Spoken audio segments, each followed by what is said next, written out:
From Bloomberg TV Africa, in Johannesburg, Eleni Jokos, and in Lagos, Boson Omafaye and Uche Okoronkwo.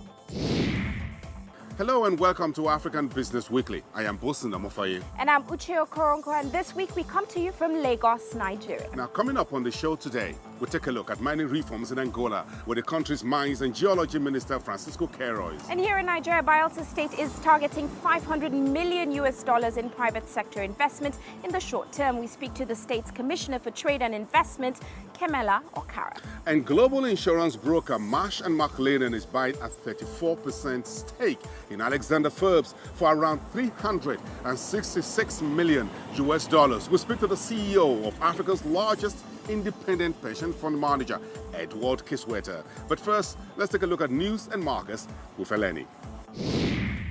We're going to a short break, and when we return, we take a look at Nigeria's Bayelsa State's plans to increase private sector investment. Stay tuned.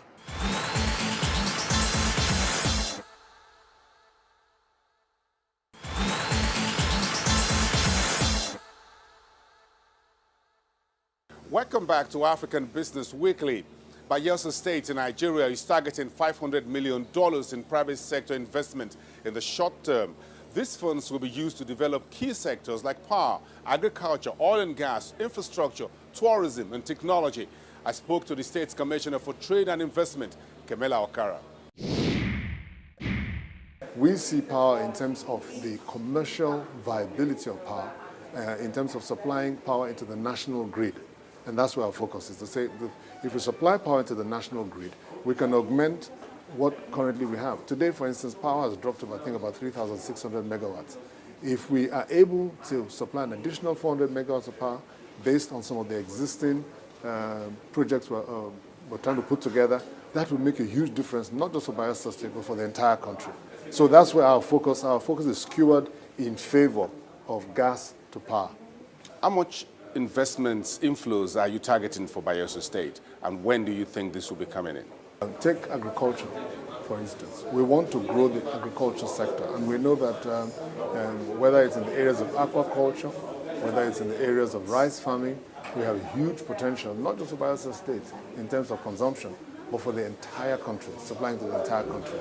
So we want investors to come into these areas. From a lot of discussions we've had with people who are interested in investments in the aquaculture segments, for instance, they're looking at multiples of millions of hundreds of dollars to expand to the point where we can have perhaps the largest aquaculture productions in the state, in terms of maybe 30,000 tons and above.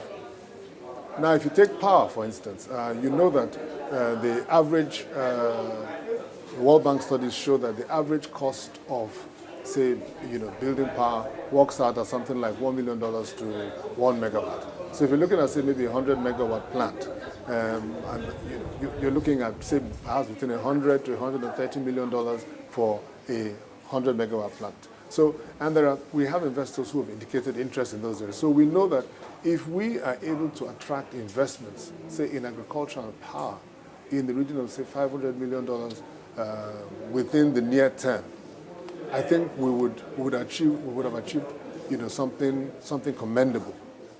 Tell us about the priority sector areas you're focusing on.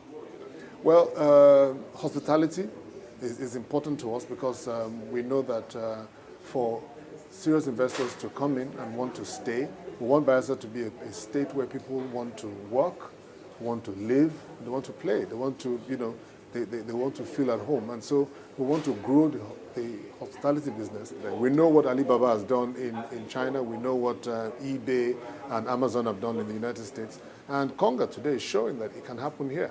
So we want to also draw attention to future growth areas for young Bayelsa entrepreneurs who are, for instance, when we had the small and medium-scale enterprises conference about 2 months ago, we had a lot of young Bayelsa entrepreneurs producing various types of things, from bags to processed food, and they can benefit from an e-commerce platform to a much wider market. Now, you are already a multi-billionaire rich oil and gas state. Why do you seek public-private partnerships? Because you know the nature of the oil and gas sector, first of all, in Nigeria, is that the oil belongs to federal government. and federal government earns royalties from oil and petroleum profit tax from oil. And based on that, there is now a sharing formula that goes to all the different states.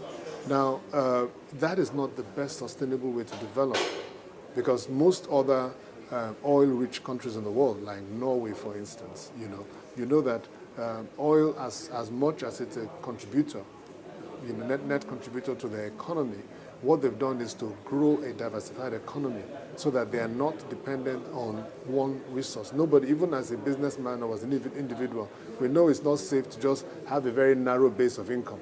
If you can have multiple streams of income, you are better off. That was Bayelsa State's Commissioner for Trade and Investment, Camilla Okara. And don't forget that if you've missed this episode and more, you can catch it online at BloombergTVAfrica.com. From me, Eleni Jokos in Johannesburg, it's goodbye.